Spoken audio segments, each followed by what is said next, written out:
Ele agradeço a apresentação, saúdo todos, desejo a todos uma boa noite e desde já reconheço que a minha tarefa aqui é uma tarefa dificílima, que é suceder às brilhantes exposições que foram feitas pelo Thiago e pelo Paulo, que não me surpreendem, né, no sentido que eu já conheço há muito tempo, né, a gente convive aí diariamente, debate os assuntos, então não é uma surpresa, mas é um desafio, sempre um desafio suceder os palestrantes.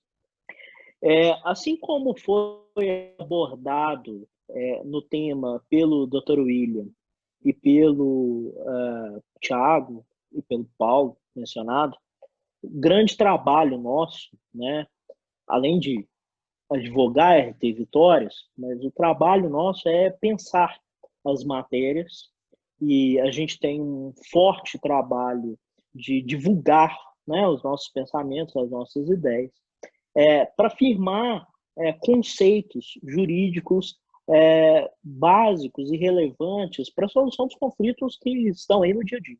Um desses conflitos que permeia o direito ambiental há já pelo menos quase 40 anos é a discussão sobre a exigibilidade do estudo de impacto ambiental e a sua importância, que não está em discussão, né? O estudo de impacto ambiental é o estudo mais importante que existe como instrumento na legislação ambiental.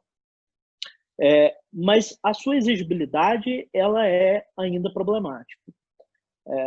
Nós temos uma construção no direito ambiental, e o direito ambiental é um direito de proteção à coletividade, de proteção ao meio ambiente equilibrado em favor da coletividade, e não de proteção ao indivíduo, né? O que se afasta um pouco, por exemplo, do direito minerário, que vai, de certa forma, proteger o minerador na busca do desenvolvimento da atividade, da conversão, né, daquilo que o Dr. William chamou da matéria inerte em riqueza, né? Ou o contribuinte, o papel do Estado nessa construção ainda da modernidade de limitação do Estado. O direito ambiental não. O direito ambiental nasce aí novíssimo, no sentido de proteger a coletividade, né? Uma discussão sobre a existência aí de um direito fundamental que já não é mais titulado pelo indivíduo, mas é titulado em si pela coletividade e vai ser objeto de proteção. Esse fato faz com que a jurisdição especial, durante muito tempo, por uma falta dessa absorção do trabalho doutrinário que há muito tem sido construído, se vale aí de normas, princípios, favoráveis, obviamente, ao meio ambiente, porque esse é o sentido do direito, mas que não necessariamente se aplicam à realidade do caso concreto, utilizando aquela premissa que é equivocada, que princípio é valor, né? E ao contrário, princípio é norma, e a norma se extrai de algum fundamento. Então é muito comum você ver aí um debate, um conflito de direito ambiental sendo resolvido com fundamento no princípio da precaução, né? Olha, não tem que se discutir isso, o meio ambiente precisa ser preservado, porque o princípio da prevenção e precaução, como se fossem coisas sinônimas, determinam que assim o seja. E não é essa a verdade. E é por isso que a gente precisa, um desses debates que decorrem, que não são aprofundados, é indicar qual que é o critério de exigibilidade do erro. Dizer como que vão se definir o que são as atividades de significativo impacto ambiental de 1988. E aí eu começo, por mais contraditório que seja, pelo resultado final. Ou seja, essa discussão ela desencadearia em dois PLs, dois projetos de leis que o Congresso Nacional. O primeiro é o 34, que provavelmente muita gente geral do licenciamento, né? E o segundo é o PL 2785, de 2019, que é um projeto de lei para estabelecer regras do licenciamento ambiental da atividade de mineração. Por que eu cito esses dois PLs? Primeiro, o PL da Lei Geral do Licenciamento Ambiental, ele vem aí para suprir uma lacuna, que é a ausência de uma norma geral federal que traga aí pelo menos as premissas básicas, iniciais, no sentido de norma geral daquilo que está previsto lá no artigo 24 da Constituição, sobre o licenciamento ambiental, então, pela resolução CONAMA 237. Esse projeto de lei já há muito tempo está em debate no Congresso, sofre aí críticas lado a lado, muito mais políticas e ideológicas do que jurídicas, e parece encaminhar aí para, pelo menos esse ano, infelizmente por essa questão da pandemia é possível de prever, mas para uma sua conclusão. A previsão desse decreto segue a linha daquilo que foi construído, e eu vou resgatar esse histórico, no sentido de indicar que as atividades de significativo impacto ambiental vão sujeitar ao... Mas não estabelece o que é atividade de significativo impacto ambiental, e nem um rol de atividades, nem mesmo aí um cenário mínimo a ser considerado, ou critérios mínimos a ser aplicados sobre significativo impacto ambiental. A Lei 2785, que vai tratar especificamente do licenciamento para atividade de mineração, ela nasce da Comissão Extraordinária, né, de Investigação do Acidente de Brumadinho, formada na Câmara dos Deputados, conhecido como Sex-Bruma, e, obviamente, ela vem trazer um cenário que, na minha visão, é equivocado, que quanto mais rigor burocrático, maior o controle do Estado e da sociedade sobre as atividades. Eu acho que essa premissa a gente detalharia em outro momento, mas eu acho que essa premissa ela não é sempre verdadeira. Dentro dessa premissa de sempre tratar o processo quanto mais burocrático, melhor, ele trata a necessidade que o licenciamento ambiental para essas atividades seja sempre sequenciado, ou seja, ele não pode aglutinar licenças, ele não pode dias diferentes de licença, e sempre vai exigir aquilo que é o estudo mais importante, que é o estudo de impacto ambiental. Então, qual seria o cenário? Né? Qual seria o cenário mais adequado para a gente debater frente ao que a gente existe hoje? Para responder essa pergunta, eu volto lá no nascimento dessa discussão, que está na Política Nacional de Meio Ambiente, que é a Lei 6938 de 1980. A Política Nacional de Meio Ambiente ela insere dois instrumentos, que vai ser minimamente regulado pela lei federal, né? Ou seja, a gente tem uma norma geral do licenciamento, mas é só para dizer que as atividades precisam se sujeitar ao licenciamento, muito pouco fala, impacto ambiental, que a lei não fala nada. Ela introduz aquilo como instrumento, mas deixa a cargo da regulamentação ser feita. E a regulamentação veio em 1983, decreto 88351. Aqui nasceu o problema, porque a Política Nacional de Meio Ambiente falava, então, da avaliação de impactos ambientais. Entender, né, avaliado pela doutrina no futuro, que é um gênero, né, sobre o qual se sujeita vários estudos, que vão se aplicar atividades e obras privadas ou públicas, no cenário do planejamento e no cenário do descomissionamento, durante a atividade, né, diversas modalidades vão surgir ali. Mas nessa regulamentação de 1983, tratou-se do estudo de impacto ambiental. E aqui, obviamente, influenciar aquilo que era avaliação de impacto ambiental nos Estados Unidos. Né? A sigla, né, EIA, o Environmental, em substituição à posição do Environmental, indica que essa inspiração buscava aí regulamentar a avaliação de impactos ambientais. Trazendo isso como o licenciamento de forma genérica. Em resultado desse regulamento de 1983, veio, então,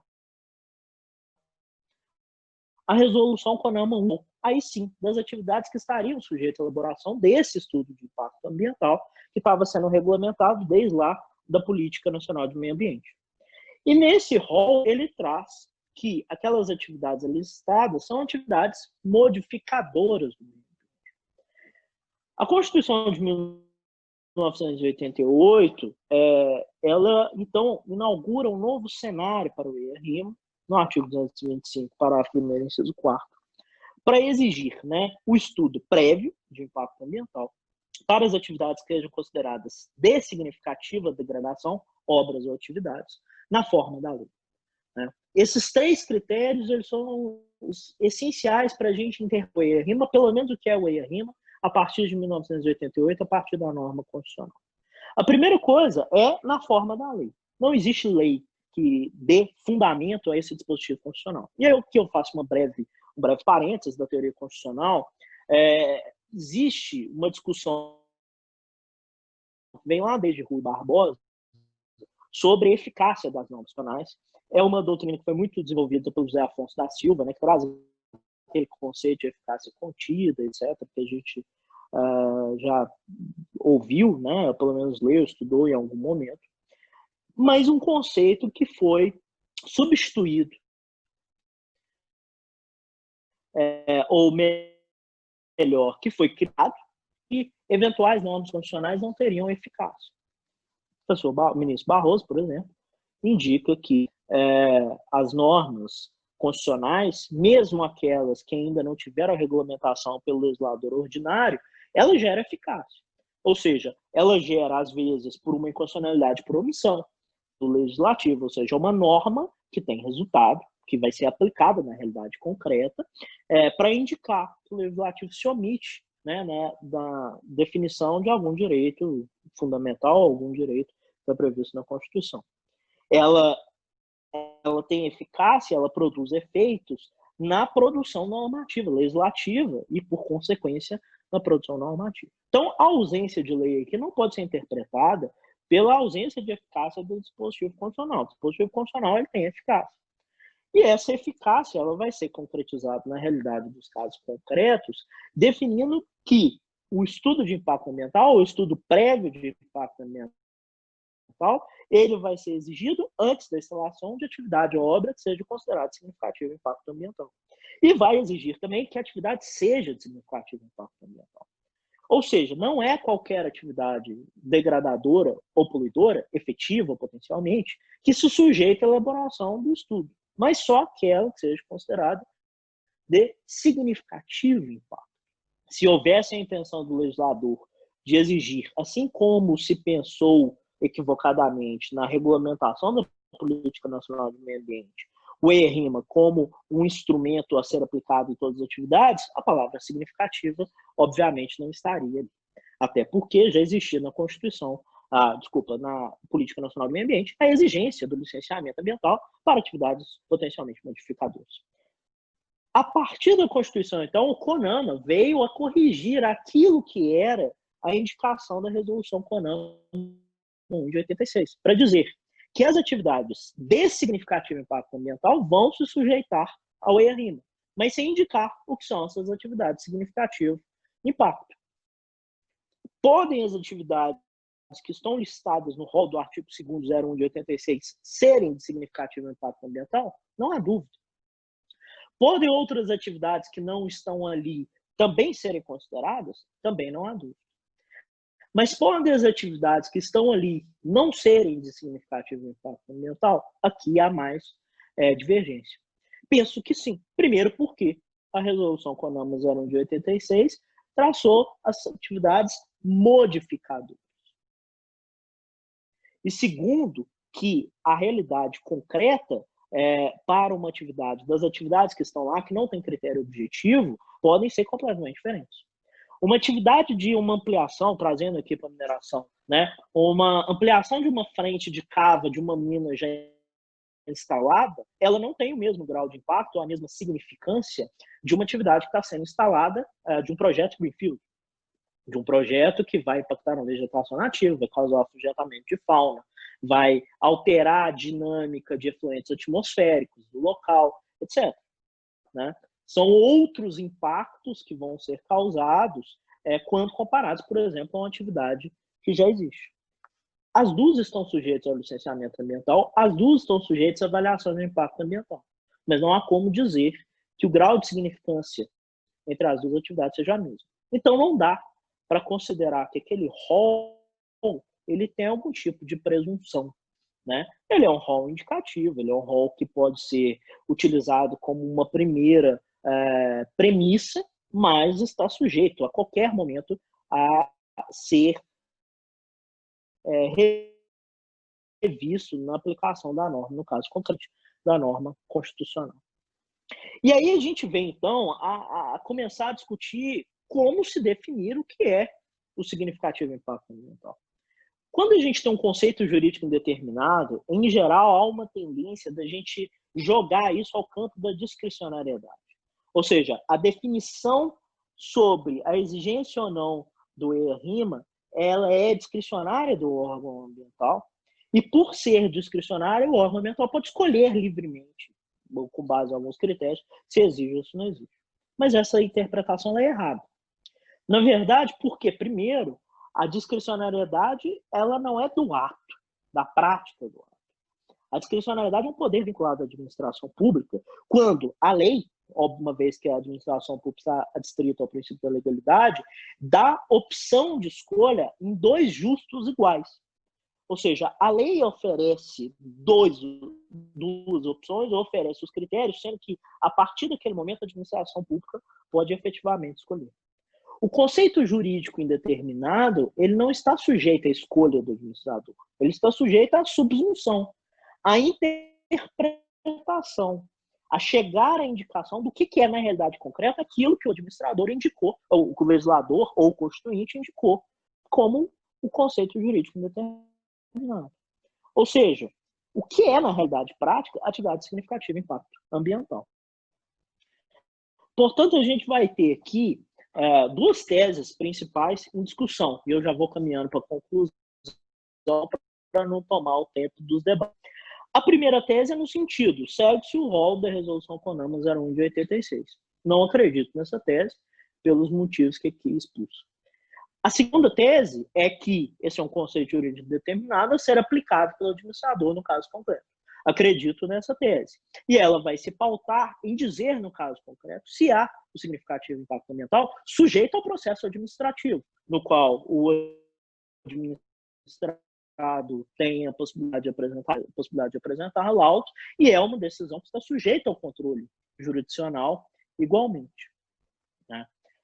Então, voltando lá à reflexão dos projetos de lei original, a solução de enquadrar toda atividade de mineração como significativo impacto ambiental, ela continua reproduzindo as dificuldades ou os erros da Resolução CONAMA 1 de 86. Apesar de superar a questão da hierarquia normativa, e isso vinha de uma escolha do legislador, que no primeiro momento não haveria grandes dificuldades, mas ela continua a tratar iguais de forma diferente, ou seja, atividades que não são tratadas da mesma forma, sendo enquadrados dentro do mesmo conceito de significativo impacto ambiental. Enquanto a proposição que está lá no PL 3729, ela continua trazendo esse cenário que o significativo impacto ambiental tem que ser interpretado. E dentro do caso concreto, o administrador público vai dizer fundamentado, motivado, quais são os motivos que levam ele a entender sobre o significativo impacto, pelo seu efeito no ar, no solo, na água, na fauna, na flora, nos recursos ambientais, etc., nos bens culturais, materiais protegidos. E essa decisão estará sujeita tanto à possibilidade do administrado em discutir, apresentar e fazer prova contrária, quanto à possibilidade do controle da jurisdição, que não pode fugir, né, do dever de decidir ou de interpretar, no caso concreto, o que é significativo impacto local. Tá? Então, essa brevíssima consideração que eu queria trazer para vocês